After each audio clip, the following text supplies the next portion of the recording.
युवा दिवस के अवसर पे यहाँ पे आए हुए सभी युवाओं का मैं हार्दिक अभिनंदन करता हूँ, स्वागत करता हूँ।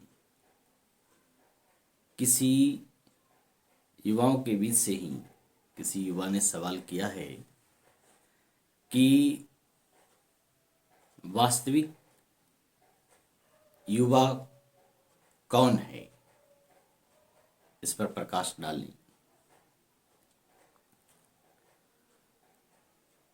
सवाल बड़ा ही प्यारा है। इस पर चर्चा करने से पूर्व हमें कुछ अन्य विषय वस्तु को भी समझने की आवश्यकता पड़ेगी। जैसे वृद्ध कौन और बालक कौन है, अगर यह हम समझ पाएं तो यह जानना समझना आसान हो जाएगा कि वास्तव में युवा कौन है। आप देखेंगे वृद्ध कौन है? जो अतीत में जीता है वह वृद्ध है। जो भविष्य में जीता है वह बालक है, बच्चा है। जो वर्तमान में जीता है वही युवा है। इसे एक उदाहरण के माध्यम से समझें। आप अक्सर देखेंगे जैसे चार वृद्ध अगर आपस में मिलेंगे तो अक्सर यह बातें करेंगी कि हमारे जमाने में घी 2 रुपए किलो था, हमारे जमाने में चना 4 आने किलो था, हमारे जमाने में चावल इतना सस्ता था, हमारे जमाने में ये था, पहले ये था। इसका मतलब है कि वो वृद्ध हैं, क्योंकि वो अतीत की बातें कर रही हैं। उनका चिंतन अतीत में है। और चार बच्चे जब आपस में बैठते हैं तो बातें करते हैं कि मैं भविष्य में मैं डॉक्टर बनूंगा, इंजीनियर बनूंगा, बैरिस्टर बनूंगा, मिनिस्टर बनूंगा। वह भविष्य में जीते हैं। तो आप यह समझ पाएंगे कि जो भविष्य में जीते हैं वो बालक हैं, बच्चे हैं। जो अतीत में जीते हैं वह वृद्ध हैं। ये सिम्टम के आधार पर तय किया जाता है। और जो वर्तमान में जीते हैं, जिनका चिंतन वर्तमान में है, जैसे आज मुझे क्या करना है, आज मुझे ये करना है, आज मुझे ऐसा करना है, ऐसी बातें जहां हो रही है, जहां वर्तमान का चिंतन हो रहा है, वह युवा है। कहने का भाव यह है कि जो अतीत में चिंतन करता है वह वृद्ध है। जो भविष्य में चिंतन करता है वह बालक है, बच्चे हैं।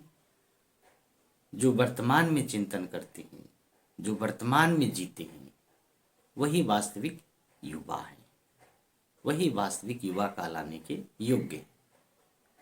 इसका अर्थ यह न समझें कि युवा के लिए 25 साल का, 18 साल का होना आवश्यक है। बिल्कुल नहीं।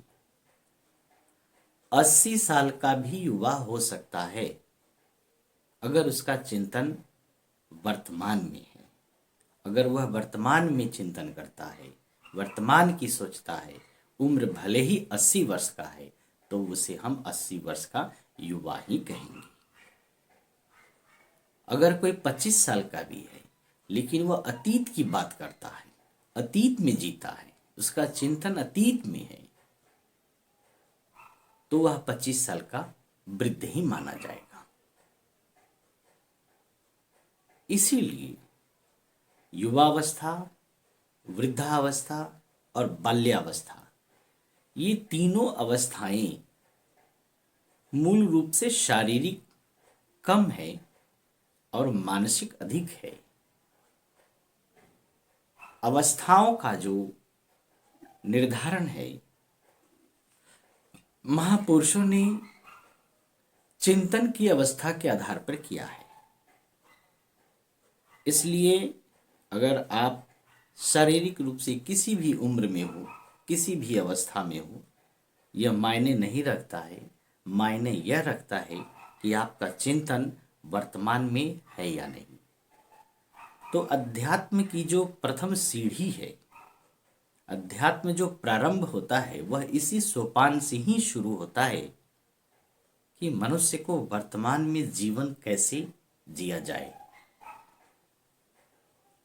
वर्तमान में जीवन जीने के क्या तरीके हैं, क्या मार्ग है, क्या होना चाहिए, यह अध्यात्म से हमें प्राप्त होता है। इसलिए अगर कोई व्यक्ति किसी भी उम्र में अगर वह अध्यात्म के मार्ग का चयन करता है, आध्यात्मिक जीवन का चयन करता है, तो वह युवा अवस्था की ओर ही अग्रसर होता है और वह सदैव युवा ही बना रहता है अगर उसका चिंतन आध्यात्मिक है। क्योंकि अध्यात्म हमें वर्तमान में जीना सिखाता है। अगर हम अध्यात्म में जीते हैं, आध्यात्मिक जीवन यापन करते हैं, स्वाध्याय करते हैं, तो आपका चिंतन वर्तमान में ही होता है। और अगर आपका चिंतन वर्तमान में है तो आप युवा हैं, चाहे आपकी अवस्था कोई भी हो। आपकी वास्तविक अवस्था युवा की ही होती है। इसलिए एक मनुष्य जब अध्यात्म के पथ पे चलता है तो कभी वह वृद्ध होता ही नहीं है, कभी वृद्धावस्था उसे घेरती ही नहीं है। वो सदैव चिंतन के स्तर पे सदैव युवा ही रहता है। इसलिए आज मैं इस सभा के माध्यम से यह संदेश देना चाहता हूं कि वर्तमान में रहना, वर्तमान में जीवन जीना, वर्तमान का चिंतन ही वास्तविक अध्यात्म है। और जो वास्तविक अध्यात्म का स्वरूप जो अपनाता है, अपने जीवन में धारण करता है, वही युवा है। जिसका चिंतन श्रेष्ठ है और वर्तमान में है, वही वास्तविक युवा है। आज इतना ही। बहुत बहुत आनंद।